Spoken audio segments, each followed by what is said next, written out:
is from the Middle East, where prospects of any deal to end the Israel-Gaza war have been dealt another blow, with reports that the mediators, Qatar, are pulling out of negotiations.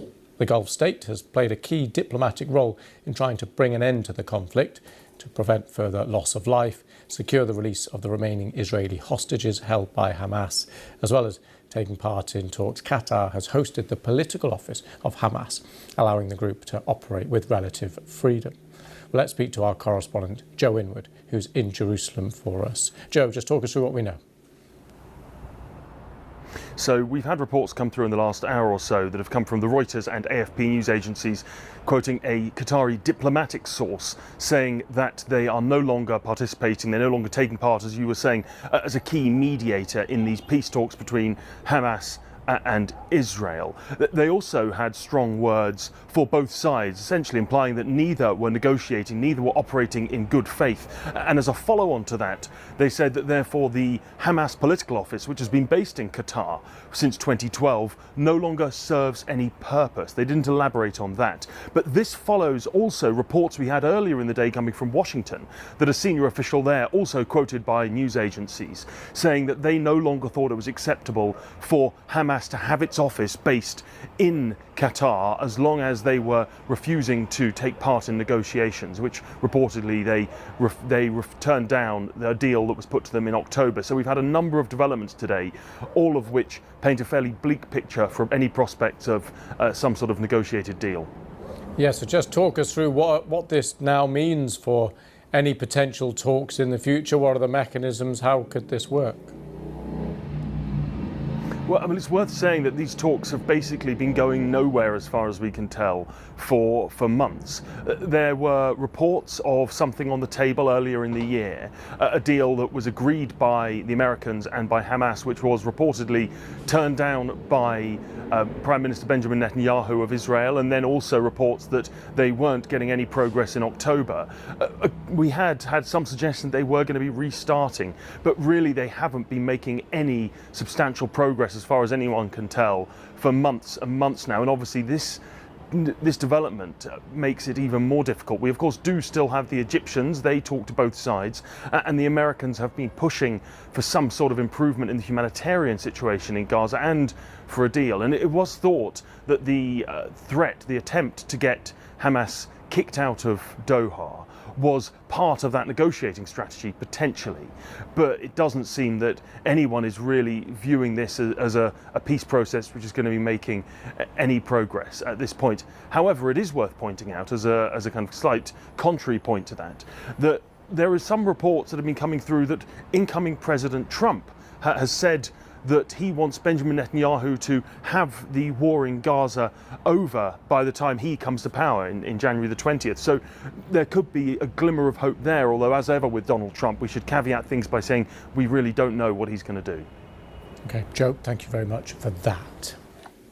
Well, let's speak now to Middle East Security and Senior Associate Fellow at the Royal United Services Institute for Defence and Security Studies, a think tank, Dr. Hisham Helia. Thank you for coming on the programme. Thank you. What do you make of this moment? How significant is it?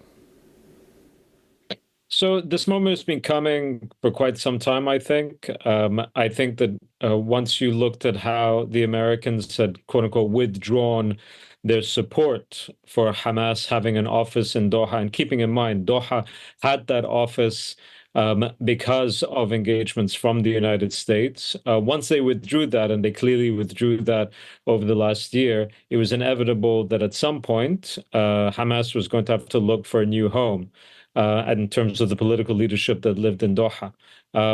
We may not be there immediately, i.e. in the next 24, 48 hours, but I do think that over the short term, that's very likely to come to pass.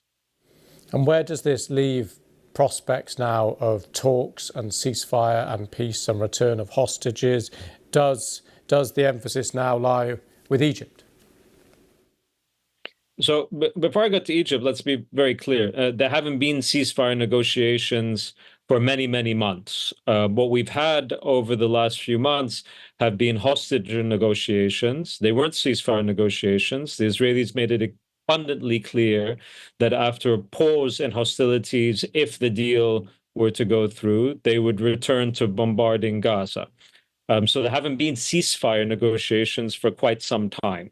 And I think this was also part of the reasoning of the Qataris, that there isn't good faith coming from the Israelis, and they also had critiques of Hamas at different points. But you've had over the past year numerous Israeli press reports showing how Netanyahu's office directly intervened in the negotiations to sabotage them. And I think the Qataris were also just very frustrated about this. So I don't think that there have been talks, serious talks, for quite some time. I think, frankly, we are now in the day after scenario.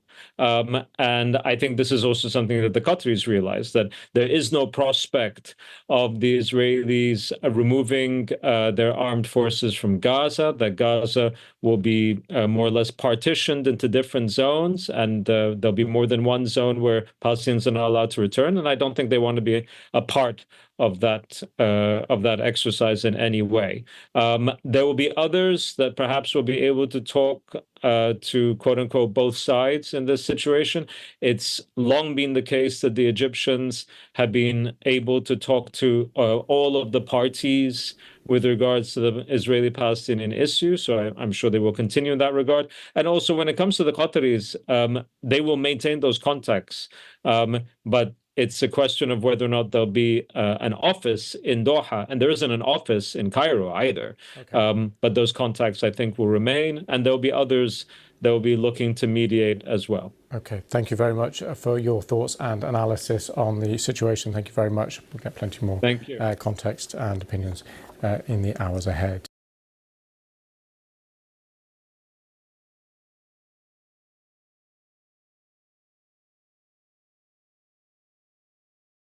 From the perspective of the US, they would want things to be way more cautious, for want of a better